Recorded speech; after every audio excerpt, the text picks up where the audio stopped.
નમસ્કાર દર્શક મિત્રો, @ગુજરાતમાં આપનું સ્વાગત છે। ડિસેમ્બર મહિનો હવે તેના અંતિમ પડાવ પર છે અને આપણે સૌ નવા વર્ષ 2026ને આવકારવા માટે સજ્જ છીએ। અત્યારે આખું ગુજરાત ફૂલ ગુલાબી ઠંડીની મજા માણી રહ્યું છે, પરંતુ શું તમે જાણો છો કે નવા વર્ષની શરૂઆત કેવી રહેશે? શું વર્ષ 2026ના પ્રથમ દિવસે કડકડતી ઠંડી પડશે કે પછી વાદળછાયું વાતાવરણ જોવા મળશે? હવામાન વિભાગ અને જાણીતા હવામાન નિષ્ણાંત અંબાલાલ પટેલે આગામી દિવસો માટે મોટી આગાહી કરી છે।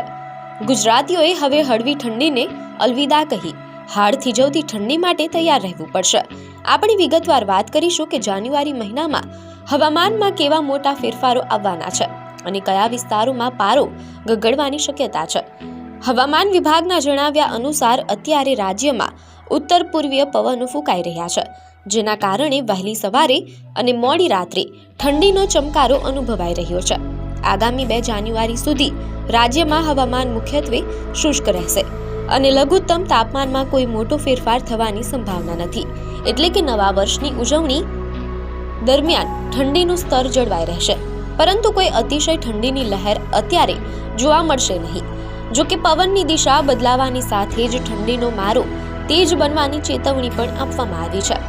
મીડિયા અહેવાલોમાં જાણવા મળેલ છે કે રાજ્યમાં અત્યારે પારો 12 થી 15 ડિગ્રીની આસપાસ સ્થિર છે, પરંતુ આ શાંતિ લાંબો સમય ટકવાની નથી।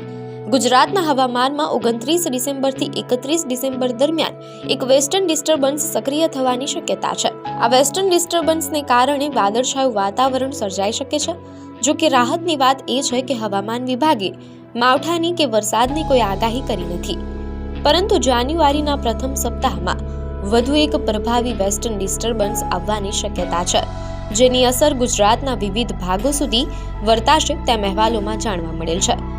આ પલટાને કારણે જાન્યુઆરીની શરૂઆતમાં ઠંડીમાં થોડો ઘટાડો થઈ શકે છે। મીડિયા અહેવાલો અનુસાર હવામાન નિષ્ણાંત અંબાલાલ પટેલે આગામી 4 દિવસો માટે ખેડૂતો અને નાગરિકોને સાવધ કર્યા છે।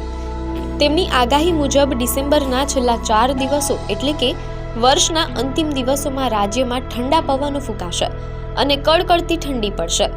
લઘુત્તમ તાપમાન ગગડીને આશરે 10 ડિગ્રી સુધી જઈ શકે છે। ખાસ કરીને ઉત્તર ગુજરાત અને મધ્ય ગુજરાતમાં ઠંડીનું જોર વધુ જોવા મળશે। આ દરમિયાન ઉત્તરીય પ્રદેશમાં હિમવર્ષા અને સખત ઠંડીની અસર ગુજરાતના મેદાની વિસ્તારો સુધી પહોંચશે। જમ્મુ કાશ્મીરના ભાગોમાં તાપમાન માઇનસમાં જવાથી તેની સીધી અસર આપણા વાતાવરણ પર પડશે અને લોકોએ ઘરની બહાર નીકળતી વખતે ગરમ કપડાનો સહારો લેવો જ પડશે। જાન્યુઆરી માસ સમગ્ર રીતે ઠંડો રહેવાની સંભાવના છે। અંબાલાલ પટેલ અને હવામાન વિભાગ બંનેના મતે જાન્યુઆરીના પ્રથમ સપ્તાહમાં વાદળછાયા વાતાવરણને કારણે ઠંડીમાં થોડી રાહત મળી શકે છે, પરંતુ 10 કે 11 જાન્યુઆરીથી ઠંડીનું મોજું ફરી વળશે। અસલી ઠંડીનો રાઉન્ડ 17 જાન્યુઆરી પછી શરૂ થશે, જ્યારે રાજ્યમાં હાડ થીજવતી ઠંડી પડવાની શક્યતા છે તેમ અહેવાલોમાં જાણવા મળેલ છે। આ સમયગાળા દરમિયાન પવનનો વેગ વધશે અને તાપમાનમાં ધરખમ ઘટાડો નોંધાશે। પતંગબાજો માટે પણ મહત્વના સમાચાર છે। અંબાલાલ પટેલે ઉત્તરાયણ સુધીની આગાહી કરતા જણાવ્યું છે કે જાન્યુઆરીના બીજા સપ્તાહથી પવનની ગતિમાં ફેરફાર થશે।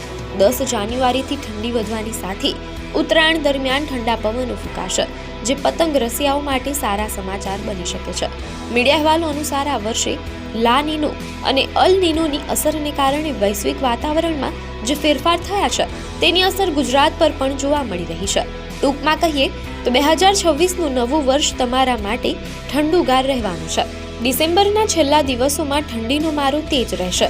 જાન્યુઆરીના પ્રારંભમાં વાદળો આવશે અને મધ્ય જાન્યુઆરી પછી હાડ થીજવતી ઠંડી કાતિલ ઠંડી પડશે। આપને માહિતી સારી લાગી હોય તો વિડીયોને લાઈક અને શેર કરજો, ચેનલને સબસ્ક્રાઇબ કરજો।